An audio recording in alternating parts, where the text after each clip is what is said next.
بسم اللہ الرحمن الرحیم السلام علیکم فرسٹ ایئر کلاس۔ کل ہم اپنا سبق پڑھ رہے تھے حصہ نظم میں سے ہلال استقلال، جو کہ حفیظ جلندری نے لکھی ہے۔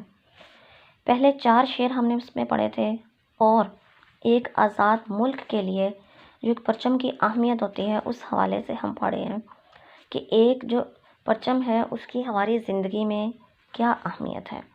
جی، محمد ابن قاسم کے صحاب جود کا پرچم، یہ تارک کا، صلاح الدین کا، محمود کا پرچم۔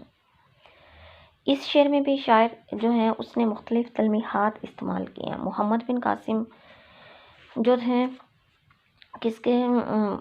محمد بن قاسم جو ہیں حجاج بن یوسف کے بھتیجے تھے۔ انہوں نے 17 سال کی عمر میں سندھ پر حملہ کیا اور وہاں سے جو ہندوانہ حکومت تھی اس کا خاتمہ کیا۔ وہ اپنی سخاوت کی وجہ سے اور رحم دلی کی وجہ سے بہت زیادہ مشہور تھے۔ طارق بن زیاد جنہوں نے اسپین کو فتح کیا۔ صلاح الدین ایوبی جنہوں نے صلیبی جنگوں میں یورپی ممالک کو شکست دی۔ جی، صحاب جود کہتے ہیں سخاوت کا بادل۔ جی، اس شعر میں شاعر جو ہے مختلف تلمیحات کے ذریعے جو ہے پرچم کی اہمیت کو اجاگر کرتے ہوئے کہتے ہیں کہ ہمارا یہ پرچم جو ہے محمد بن قاسم کی سخاوت کا امین یعنی امانت دار ہے۔ محمد بن قاسم نے سندھ صرف 17 سال کی عمر میں سندھ کی ہندو ریاست کو فتح کیا۔ فتح کے بعد آپ نے وہاں کے جو مقامی ہندو قوم تھی ان کے ساتھ نہایت نرمی کا سلوک برتا۔ آپ کے اس سلوک سے مقامی لوگ جو تھے بہت زیادہ متاثر ہوئے اور دائرہ اسلام میں بھی داخل ہوئے۔ سندھ پر لشکر کشی کا مقصد جو تھا ہندو راجا کی قید میں مسلمانوں کو آزاد کروانا تھا۔ یہ اسلام کا تقاضا تھا۔ محمد بن قاسم نے 17 سال کی عمر میں سندھ کے ظالم راجا کی قید سے مسلمانوں کو رہائی دلائی۔ یوں اسلام کی عظمت اور پرچم کو سربلندی عطا ہوئی۔ محمد بن قاسم کے عمدہ نظم و نسق سے متاثر ہو کر بہت سے لوگ دائرہ اسلام میں داخل ہوئے۔ ہمارا یہ پرچم ایسے جواں مردوں کی نشانی ہے۔ یہی نہیں بلکہ یہ طارق بن زیاد ایسا عظیم مجاہد تھا جس نے نہایت دلیری اور دانائی سے اندلس کو فتح کیا۔ طارق بن زیاد انتہائی دلیر، جرأت مند اور اصولوں کے پکے تھے۔ یہ 5000 فوجیوں کا لشکر لے کر اندلس پر حملہ آور ہوئے۔ اس معرکے کا سب سے اہم اور تاریخی واقعہ یہ ہے کہ طارق بن زیاد جن جہازوں پر سمندر پار کر کے اپنی فوج کو دشمن کے علاقے میں لے گئے تھے، ساحل پر اترتے ہی انہوں نے اپنی بحری جہازوں کو نظر آتش کرنے کا حکم دے دیا، یعنی تمام کشتیاں جلا دیں۔ اب چونکہ کشتیاں جل چکی تھیں، واپسی کی کوئی راہ نہ بچی۔ مسلمان توحید کے جذبے سے سرشار ایسے میدان میں اترے کہ ان کے سامنے کوئی چیز نہ ٹھہر سکی۔ اسی تو اقبال کہتے ہیں، دشت تو دشت ہیں صحرا بھی نہ چھوڑے ہم نے، بحر ظلمات میں دوڑا دیے گھوڑے ہم نے۔ یوں ان کی شجاعت اور حکمت عملی سے اندلس فتح ہو گیا۔ مسلمانوں کی صدیوں تک اندلس پر شاندار حکومت قائم رہی۔ پھر صلیبی جنگوں میں یورپ کا تنہا مقابلہ کرنے والا صلاح الدین ایوبی ملت اسلامیہ کے پرچم کو سر بلند رکھتا ہے۔ یورپ کی عیسائی فوجیں ان کے ہاتھوں عبرتناک شکست سے دوچار ہوئیں۔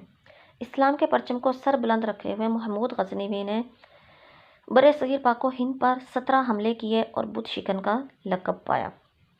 بقول اقبال ایسے نوجوانوں کی تعریف کرتے ہوئے کہتے ہیں، یہ غازی یہ تیرے پر اسرار بندے جنہیں تو نے بخشا ہے ذوق خدائے، یہ غازی یہ تیرے پر اسرار بندے جنہیں تو نے بخشا ہے ذوق خدائے، دو نیم ان کی ٹھوکر سے صحرا و دریا، سمٹ کر پہاڑ ان کی ہیبت سے رائے۔ شاعر نے اس شعر میں خوبصورت تلمیحات استعمال کی ہیں۔ ان تلمیحات سے ہمارے جو جھنڈا ہے اس کی شان و شوکت مزید اجاگر ہوتی ہے۔ یہ پرچم ہمارے عظیم مجاہدوں کی شجاعت اور بہادری کی علامت ہے، اس لیے ہمیں اس کی قدر کرنی چاہیے۔ جی، نیکسٹ شعر ہے، یہ پرچم ہے نشاں عالم میں فتح و کامرانی کا، زمین پر ابر رحمت ہے نوید آسمانی کا۔ جی، اس شعر میں کس چیز کی علامت کہتے ہیں کہ اس دنیا میں ہماری فتح اور ہماری جو کامرانی اور کامیابی ہے وہ اس پرچم کی بدولت ہے۔ جب تک یہ لہراتا رہے گا انشاءاللہ ہمیں کوئی نقصان نہیں پہنچ سکتا، اور زمین پر اس کی مثال ایک رحمتوں بھرے بادل کی ہے، اور یہ آسمان کی طرف سے ہمارے لیے خوشخبری ہے۔ جی، یہ عظیم پرچم دنیا میں ہماری کامیابی اور کامرانی کی علامت ہے۔ یہ پرچم ہمارے بزرگوں کی جرأت اور بہادری کی علامت ہے۔ جیسے میں نے آپ کو پہلے بھی بتایا کہ یہ ایک دو دن کا نہیں بلکہ اس کے پیچھے ہماری پوری تاریخ رقم ہے، کس طرح ہمارے آباء و اجداد نے قربانیاں دے کر یہ پرچم آج ہم تک پہنچایا ہے اور ہم ایک آزاد ملک میں سانس لے رہے ہیں۔ ہلال استقلال ہمیشہ مسلمان قوم کے لیے فتح کی نوید رہا ہے۔ اس پرچم کے سائے تلے آج ہم آزاد فضاؤں میں سکون کی زندگی بسر کرتے ہیں۔ یہ پرچم پوری دنیا میں ہماری شان و شوکت کا نشان ہے۔ دین اسلام کا یہ پرچم دنیا میں ہمارے رعب اور دبدبے کی علامت ہے۔ کبھی یہ افریقہ کے جنگلوں میں کامیابی سے لہرایا تو کبھی یورپ کی وادیوں نے اس کے قدم چومے۔ مجاہدین اس کی عظمت کو برقرار رکھتے ہوئے پوری دنیا میں پھیل گئے۔ یہ پرچم پوری دنیا کے لوگوں کے لیے رحمت کا باعث ہے۔ مسلمان اس پرچم کو جہاں بھی لے کر گئے اس کے سائے تلے سبھی نے امان پائی۔ ظلم و ستم کی شکار قومیں اس پرچم کے سائے تلے آ کر آرام اور سکون کی زندگی بسر کرنے لگی۔ یہ پرچم اللہ تعالیٰ کی خاص نعمت ہے۔ یہ ہماری کامیابیوں کی نوید یعنی خوشخبری ہے۔ یہ نوید ہمیں اللہ تعالیٰ کی طرف سے ہے۔ دین اسلام ایک سچا مذہب ہے۔ دنیا میں بسنے والے تمام انسانوں کے لیے امن کا پیغام لے کر آیا۔ مسلمان دنیا کے جس خطے میں بھی گئے اپنے حسن اخلاق سے کامیاب و کامران ٹھہرے۔ لوگ ان کی عادات و اطوار سے متاثر ہو کر دین اسلام میں داخل ہوئے، یوں دنیا میں عزت اور احترام کی زندگی بسر کرنے لگے۔ دین اسلام غیر مسلموں کے ساتھ بھی نرمی برتنے کا حکم دیتا ہے۔ لہٰذا دین اسلام کے پرچم تلے سبھی اقوام کے لوگ اللہ کی رحمت سے فیض پاتے ہیں۔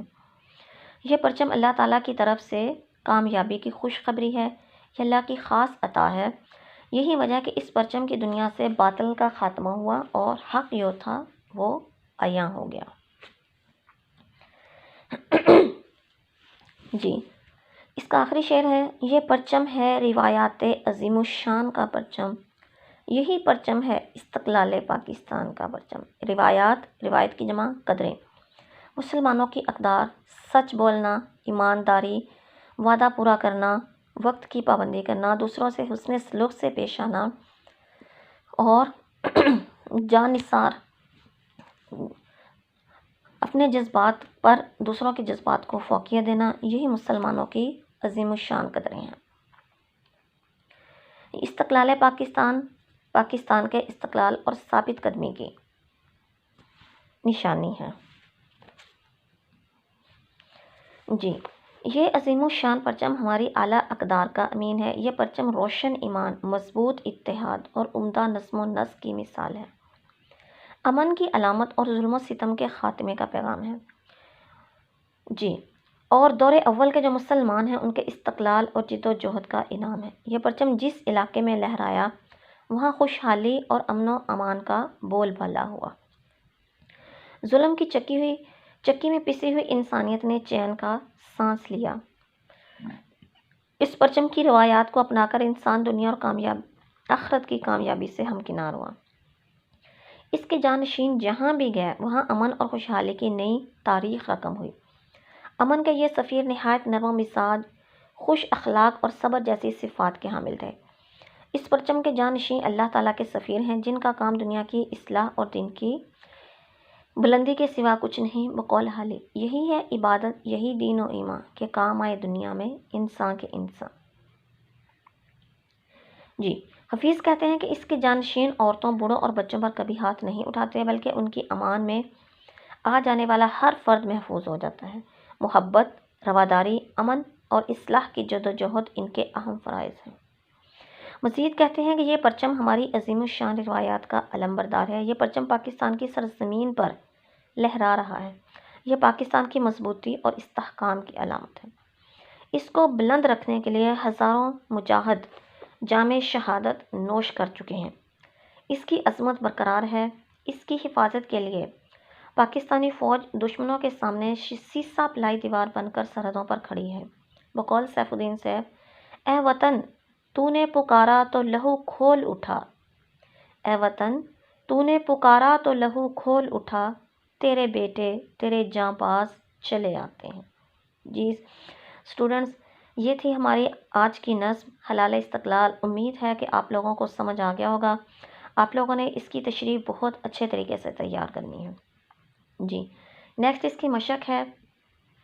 پہلا اس کا سوال ہے، نظم حلال استقلال کے متن کو مد نظر رکھتے ہوئے نیچے دیے گئے ہر سوال کے درست جواب کے سامنے صحیح کا نشان لگائیں۔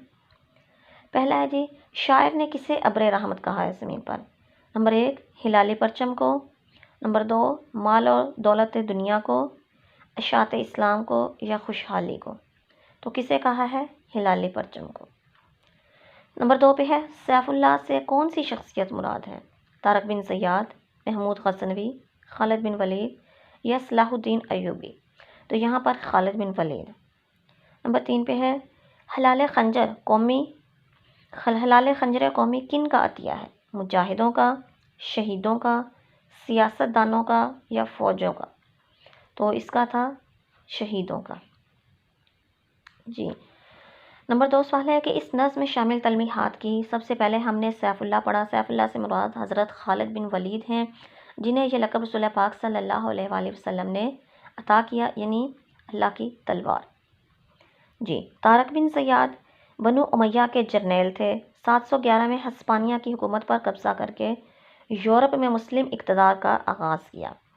ان کا اہم کارنامہ یہ ہے کہ انہوں نے اپنی تمام کشتیوں کو جلا دیا تھا۔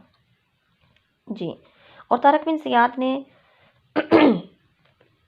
اپنے 5000 لشکر کے ساتھ جو تھا لازیک کے 1 لاکھ لشکر کا مقابلہ کیا اور شکست سے دوچار کیا۔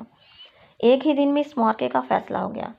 اس جنگ کا جی یہ تھا طارق بن زیاد کے حوالے سے۔ اب حسین ابن علی، حضرت امام حسین رضی اللہ تعالیٰ عنہ، واقعہ کربلا، آپ سب لوگ اس سے اچھی طرح واقف ہیں کہ کس طرح انہوں نے باطل کے سامنے سر نہ جھکایا اور حق کا ڈٹ کر مقابلہ کیا اور جام شہادت نوش کیا۔ محمد بن قاسم 17 سال کی عمر میں سندھ پر حملہ کر کے اسلام کو وہاں پر پیغام پہنچایا۔ صلاح الدین ایوبی صلیبی جنگوں کے حوالے سے مشہور ہیں۔ یورپ کے لوگ جو تھے ان سے بہت زیادہ یورپی جنگوں میں انہوں نے حصہ لیا۔ ان کی زیر قیادت ایوبی سلطنت جو تھی، انہوں نے مصر، شام، یمن، عراق، حجاز اور دیار رہا کر عراق حجاز پر حکومت کی۔ صلاح الدین کو بہادری، فیاضی، حسن خلق، سخاوت اور بردباری کے بعد نہ صرف مسلمان بلکہ مسیحی جو لوگ ہیں، مسیحی برادری جو ہے وہ بھی عزت کی نگاہ سے دیکھتی ہے۔ ان کو فاتح بیت المقدس کہا جاتا ہے۔ محمود غزنوی، انہوں نے ہندوستان پر تقریباً 17 حملے کیے۔ غزنی میں پیدا ہوئے تھے، عاشق رسول تھے۔ غزنی شہر جو تھا دنیا کا دولت مند ترین شہر بنایا۔ جی اس کی وسیع سلطنت میں افغانستان، ایران، پاکستان کے کئی حصے شامل تھے۔ پہلا بادشاہ تھا جس نے سلطان کا لقب حاصل کیا۔ جی ہندوستان پر 17 حملے کیے اور بت شکن کا لقب پایا۔ اس عظیم مجاہد کے جو گھوڑوں کی ٹاپ تھی اس کے ہندوستان کے بت قدے بھی لرز اٹھتے تھے۔